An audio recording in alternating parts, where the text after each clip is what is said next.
ating mayor, ang timon ng bayan ng San Jose, Mayor Romulo Nuloy Festin.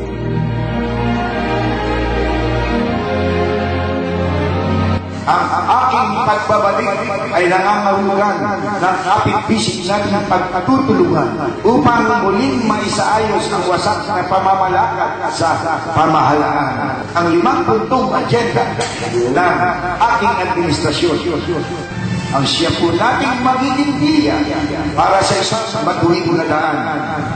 At ito ay ang edukasyon at palakasan para sa kabataan. Isasaayos din natin ang Special Educational Fund, Scholarship Fund, at iba pang may kaugnayan sa edukasyon. Kalusugan, itatama natin ang serbisyong pang-medical, ang munting hiling, ang social services. Ang ikatlo sa aking agenda ay ang agrikultura at ekonomiya.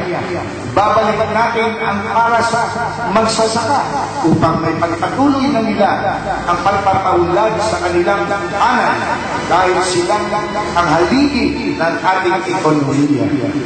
At higit sa lahat, ang ipinagtaik na karapatan ng mamamayan ay muli natin ibabalik at ito ay sa pamamagitan ng good governance na ang ibig sabihin ay maayos na pamamahala.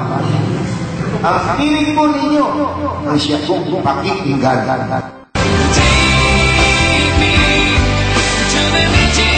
Ang ating mayor, ang timon ng bayan ng San Jose, Mayor Romulo Nuloy Festin.